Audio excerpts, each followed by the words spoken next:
Hello friends, நம்ம தளபதி ரீசென்ட்டா ஒரு ஆங்கில ஊடகத்திற்கு ஒரு இன்டர்வியூ ஒண்ணு குடுத்திருக்காங்க. அந்த இன்டர்வியூல சில கேள்விகள் கேட்கப்பட்டிருந்தது. அது மட்டும் இல்லாம படத்த பத்தி ஒரு விஷயத்த கேட்டிருக்காங்க. என்ன அப்படின்னு பார்த்தீங்கன்னா, "ஜனநாயகன் படம் வந்து இவ்வளோ நாளா சென்சார் இஷ்யூவால தள்ளி போயிட்டு இருக்கு. இத பத்தி நீங்க என்ன நினைக்கிறீங்க?" அப்படின்னு கேட்கும்போது, அதுக்கு நம்ம தளபதி ஒரு விஷயத்த ஷேர் பண்ணிருக்காரு. என்ன அப்படின்னு பார்த்தீங்கன்னா, "எனக்கு வந்து இந்த மாரி பிரச்சனை வரும்னு முன்கூட்டியே தெரியும். ஏன்னா பொதுவாவே என் படத்துக்கு நெறைய பிரச்சனை வரும். இப்ப நான் அரசியலுக்குள்ள வேற வந்துட்டேன். ஸோ இந்த படத்துக்கு பிரச்சனை வரும்ன்றது எனக்கு முன்கூட்டியே தெரியும். ஸோ அதுக்கெல்லாம் ப்ரிப்பேர் பண்ணி தான் நான் இருந்தேன். எனக்கு என்ன சின்ன வருத்தம்னா, தயாரிப்பு நிறுவனத்து மேல தான். ஏன் அப்படின்னா, அவங்க வந்து இவ்ளோ காசு செலவு பண்ணி இந்த படத்த வந்து எடுத்திருக்காங்க. ஸோ அவங்களுக்கு எதுவும் லாஸ் ஆயிடக்கூடாது. ஸோ அவங்க சைடு நான் ஒரு சின்ன வருத்தப்படுறேன் அவ்வளோதான். மத்தபடி இதெல்லாம் கடந்து போய் தான் ஆகணும். வேற வழி இல்ல." அப்படின்னு ஒரு விஷயத்த வந்து ஷேர் பண்ணிருக்காரு.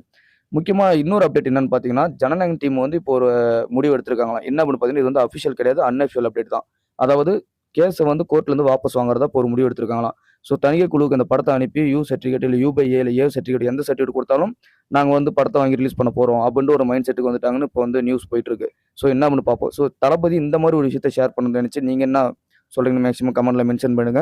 ஸோ மறக்காம நம்ம சேனல சப்ஸ்கிரைப் அண்ட் லைக் பண்ணிடுங்க. ஒன்லி தளபதி பத்தின அப்டேட் மட்டும் தான் சேனல் தொடர்ந்து வரும்.